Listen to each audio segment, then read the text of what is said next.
Hello friends, welcome to legal literacy YouTube channel. Legal literacy YouTube channel में आपका स्वागत है। फ्रेंड्स, जैसा कि आप थंबनेल में देख रहे होंगे, minimum age for admission in केंद्रीय विद्यालय इज 6 ईयर्स। ये सुप्रीम कोर्ट ने दिल्ली हाई कोर्ट के डिवीज़न बेंच का एक डिसीजन को, एक ऑर्डर को अपहेल्ड कर दिया है, मतलब बरकरार रखा है, जिसमें कि दिल्ली हाई कोर्ट ने केंद्रीय विद्यालय के उस आदेश को या फिर उस नियम को बरकरार रखा था जिसमें केंद्रीय विद्यालय ने 5 साल से बढ़ाकर 6 साल का क्राइटेरिया कर दिया था क्लास 1 में एडमिशन के लिए। तो फ्रेंड्स, इसके बारे में पूरा हम डिटेल लेंगे। तो पूरा डिटेल लेंगे मतलब कि आपके लिए एक ये भी जानकारी होगी कि केंद्रीय विद्यालय में क्लास 1 में एडमिशन लेने के लिए मिनिमम एज आपको 6 ईयर्स का होना चाहिए। आप अगर पेरेंट्स से अपने बच्चों का एडमिशन कराना चाहते हैं तो 6 ईयर्स आपके बच्चे का मिनिमम एज होना चाहिए केंद्रीय विद्यालय में क्लास 1 में एडमिशन लेने के लिए। तो इसके बारे में पूरा डिस्कस करेंगे। केस क्या था, किस तरह से कौन किसके खिलाफ कोर्ट में पहुंचा और किन किन कोर्ट्स ने क्या डिसीजंस दिए और केंद्रीय विद्यालय का क्या पक्ष था और कोर्ट ने क्या कहा और पिटिशनर का क्या पक्ष था, सारा सब कुछ देखेंगे। लेकिन इससे पहले मैं फ्रेंड्स आपसे एक सवाल पूछना चाहूँगा। ये सवाल है कि under which article the SLP special leave application is filed in supreme court. Supreme court में स्पेशल लीव एप्लीकेशन किस आर्टिकल के तहत फाइल होता है? तो आपके पास ऑप्शन है friend, article 32, article 226, article 136 and article 135। Friends, इसका आंसर मैं या तो वीडियो में कहीं ना कहीं बता दूंगा या फिर वीडियो के एंड में बताऊंगा। आप वीडियो पूरा देखते चले। आगे बढ़ते हैं फ्रेंड। जैसा कि आप देख रहे हैं कि supreme court uphold 6 years minimum age criteria for class 1 admission in केंद्रीय विद्यालय। अब आते हैं कि इसमें इशू क्या था। इससे पहले फ्रेंड्स, सबसे पहले हम देख लेते हैं केस टाइटल क्या है। केस टाइटल है Riyanis Ravindra Shripad minor through his father. अब फ्रेंड्स, जैसे अब इसमें बच्चे की बात है, एडमिशन की बात है, तो पेटिशनर बनाया गया था रियानिस रविंद्र श्रीपद। एक बच्चा है जिसको कि पेटिशनर बनाया गया था। चूँकि वो माइनर है इसलिए थ्रू हिज फादर, मतलब हिज फादर उसके गार्जियन, लीगल गार्जियन के रूप में अपीयर हुए और अगेंस्ट था ministry of education and others versus ministry of education and others. इसमें जो सुप्रीम कोर्ट में जजेस का बेंच था फ्रेंड, जजेस का बेंच था जस्टिस संजय किशन कौल और जस्टिस AM सुंदरेश। अब केस का डिटेल पढ़ लेते हैं, थोड़ा सा केस डिटेल देखते हैं, केस का बैकग्राउंड देखते हैं।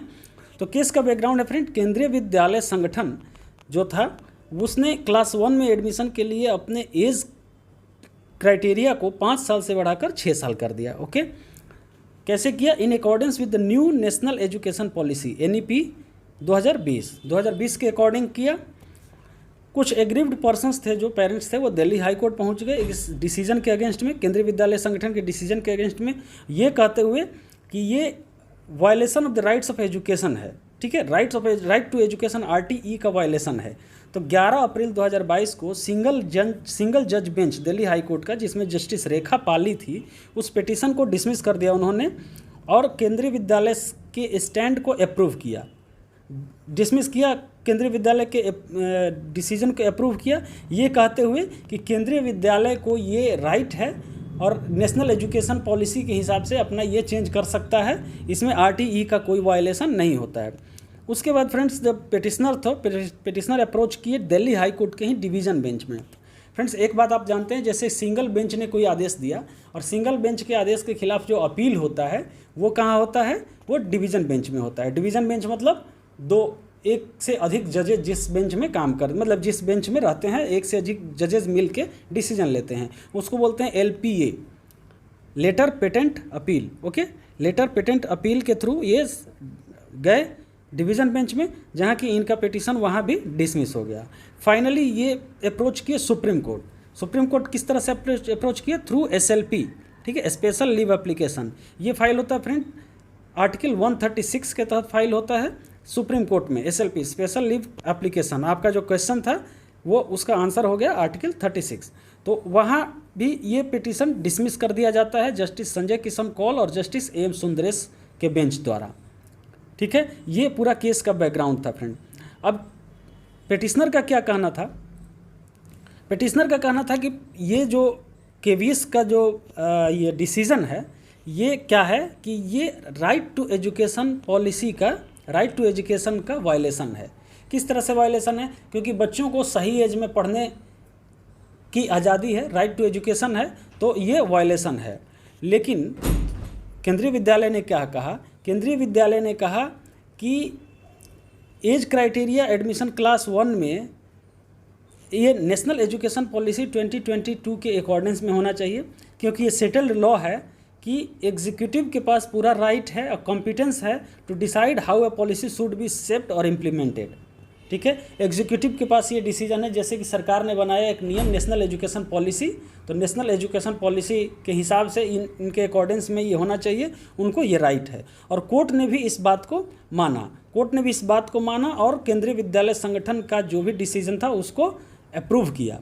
अप्रूव किया मतलब कि अब आगे से आप ये सोच लो कि मिनिमम एज क्या होगा, 6 ईयर्स होगा, मिनिमम एज 6 ईयर्स होगा केंद्रीय विद्यालय में क्लास 1 में एडमिशन लेने के लिए। तो फ्रेंड्स इस पे आप अपनी राय देना कि केंद्रीय विद्यालय में क्लास 1 में एडमिशन के लिए 6 ईयर्स का ये क्राइटेरिया रखना ये सही है या गलत है, क्या एग्जीक्यूटिव के पास ये राइट है या नहीं है। अगर आप लॉ बैकग्राउंड के हैं तो इस पे आप स्टडी करना कि एग्जीक्यूटिव के पास कितने राइट्स होते हैं और जुडिशरी के पास कितने राइट्स होते हैं, और राइट टू एजुकेशन हमारा जो राइट है उसका वायलेशन ये डिसीजन केंद्रीय विद्यालय का डिसीजन करता है या नहीं करता है। उम्मीद है फ्रेंड्स ये वीडियो पूरा वीडियो था, उम्मीद है फ्रेंड्स यह वीडियो आपको अच्छी लगी होगी और आपको जानकारी मिली होगी। जानकारी मिली है, अच्छी लगी है तो इसको लाइक करें, शेयर करें एंड सब्सक्राइब करें। धन्यवाद।